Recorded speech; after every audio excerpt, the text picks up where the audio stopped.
I always love it when companies release a product that's totally thinking outside the box. In the case of the Stream Deck pedal, you have to wonder if it actually works. I finally got my hands on one and tested it out, so I'll let you know what I think today.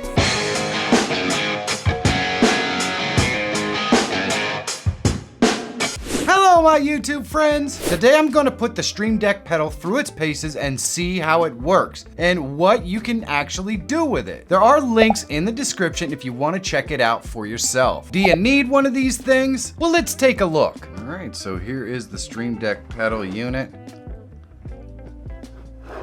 For those of you not familiar with what this is, it's a pedal you can use to control your live stream.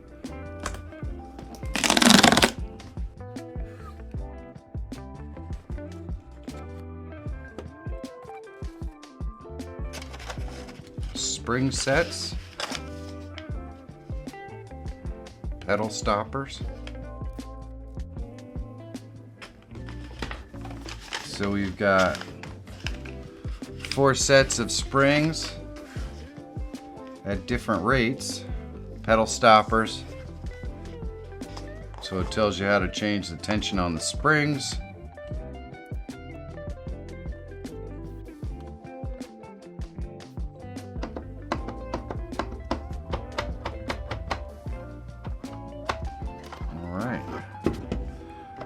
So we've got 3 buttons here, it looks like, and there is our USB for our cable.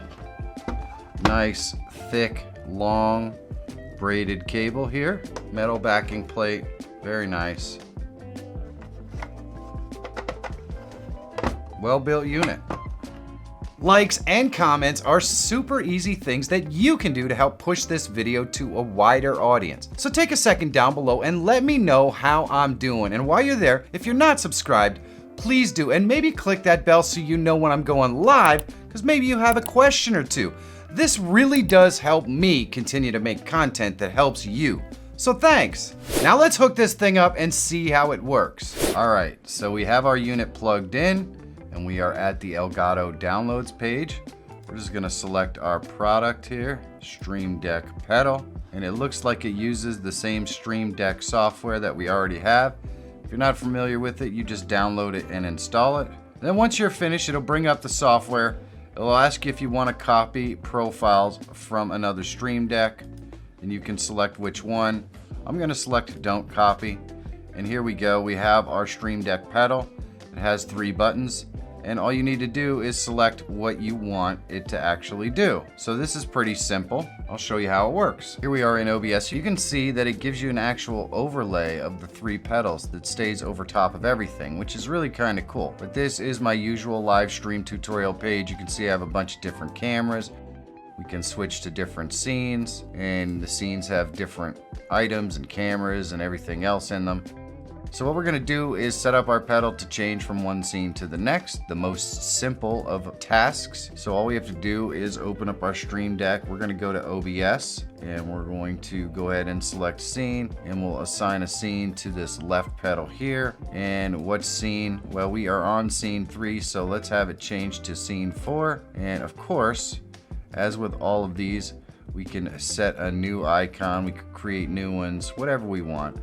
Let's just select an icon here that's somewhat interesting. Let's see here. How about that? There we go. All right, so now we have, and let's call it scene 4. And there we go. So now we have a button that should switch us over to scene 4. All we have to do is press the button on the pedal, which I'm going to do right now, and boom, changes us over to scene 4. Pretty cool. So if we want to go to scene 3, we can go ahead and select our middle one here. We'll go back to scene 3. We'll call it scene 3. And we'll go ahead and select an icon for our pedal. That one will work. So now if I go ahead and click the pedal, it will take us to scene 3. And so we can go back to scene 4. Very, very cool. All right, and then we can have another one. On the end here, we'll have it changed to scene 5. What we have to do is pick an icon, and there are hundreds of icons. You can download icon packs. There are really a lot of different cool stuff that you can do here. So we'll change that right there, and there we go. So now we have a scene 5 set up. We have all 3 of them. It looks like it's in our little unit up here. So if I switch to scene 5, here we go. Switching over to scene 5, we can go back to scene 4. And we can easily go to scene 3 as well, just by clicking on the pedals. So it does work. It works fairly well. You can obviously use the same functions with Stream Deck that you would use for any of this. So you could set up one of these pedals to mute. You can set up the pedals to do multi-actions. So if you wanted to change a bunch of different things, you can actually use the pedal as a shift key to set up different things on your Stream Deck if you wanted to. So the pedal has so many cool functions and features. The big question is, what's it like to actually use? Can you actually feel the different pedal heights and everything else? Like I should be going right here, I should be going to scene 4. Right here, I should be going to scene 5. And it seems pretty easy to figure out how to go and do everything that you need to do.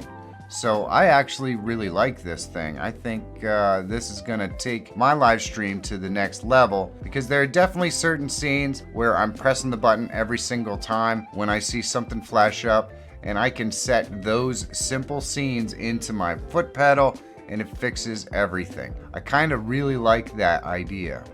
Now in settings, you can adjust the sensitivity of the pedal. You can change the device name and change whether you want the LED on or off. Pretty simple stuff, and you don't have to have this on your screen if you don't want. Now if you want that little floating action to come back if you've disabled it, you can click down here and right click on here, and then you can go and show the action bar and it will bring it back up. Just in case you accidentally got rid of it and you like to have it as a reference, I think it is kind of nice to have it as a reference, and it will stay over top of anything that you do. So if I bring this up, it stays over top. So I can always tell what scene I'm switching to. Obviously, if I have my icons labeled better or something like that, I can always tell. So it really does make it pretty simple. So I've been using this thing for a couple of weeks now, and I have to say I really like it. There are 2 kinds of streams I think it's really useful for. Number 1, if you do some sort of demo or teaching content where you're not at a desk or you're using your hands to show something, the pedal is really, really useful. Number 2 is super complex streams where you're looking to simplify just a few functions that you use constantly, and that's my case. Now the one drawback that I can see to the Stream Deck pedal is the price. For other Stream Deck gear, I always say you aren't paying for the hardware, you're paying for that amazing software. But in the pedal's case, you're only getting 3 buttons. The equipment is sturdy and it's gonna hold up really well, but $90 is a lot of coin for 3 buttons, plain and simple. That's why I think if you aren't in one of those 2 cases mentioned above, the Stream Deck pedal might not be for you. Like I said, there are links in the description below, and if you wanna check it out for yourself, these things do go on sale from time to time, so don't hesitate to take a look and see what the current pricing is. And if you want to see the new Stream Deck Plus and what it can do, you should check this video out. Big thanks to all the sponsors that support this channel. You can find their links down below in the description under the heading sponsors. I couldn't possibly do this without them or you, so thanks. And if you're always looking for tools, tips, and tricks to help make you a better live streamer or YouTuber, subscribe to the channel. My name is Michael Feyrer Jr. Thank you so much for watching. Have a great day, and I'll see you in the next one.